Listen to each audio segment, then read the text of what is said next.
సంక్రాంతి పండుగ పేరు చెప్పగానే అందరికీ ముందుగా గుర్తొచ్చేది గోదావరి జిల్లాలు కోడి పందాలు.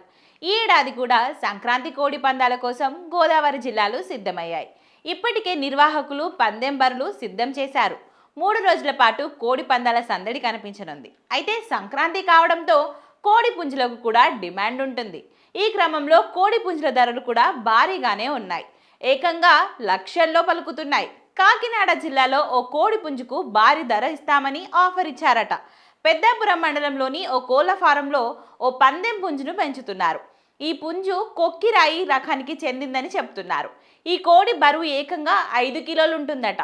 3 ఏళ్ల 4 నెలల వయసు ఉంటుందని యజమాని చెప్తున్నారు.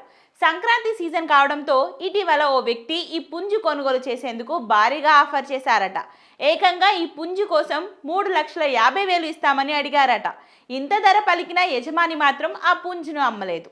ఈ పుంజు పందెం కోళ్లలో మేలైన జాతి కావడంతో అంత డిమాండ్ ఉందని, ఈ కోడిని సంతానోత్పత్తి కోసం కూడా ఉపయోగిస్తారట. ఇక మరోవైపు తమిళనాడుకు చెందిన పడా కోడి కూడా భారీ ధర పలికింది. తమిళనాడుకు చెందిన ఈ జాతి కోళ్లను సంక్రాంతి సమయంలో పందెం కోసం వినియోగిస్తారట. అందుకే వీటికే డిమాండ్ ఉంటుందని చెప్తున్నారు. ఇక ఈ పండగ పూట పుంజు ఏకంగా 50,000 పలికిందట. ఈ పడా కోడిపై 1,00,000 రూపాయలు పందెం కాస్తారని అందరూ చెప్తున్నారు.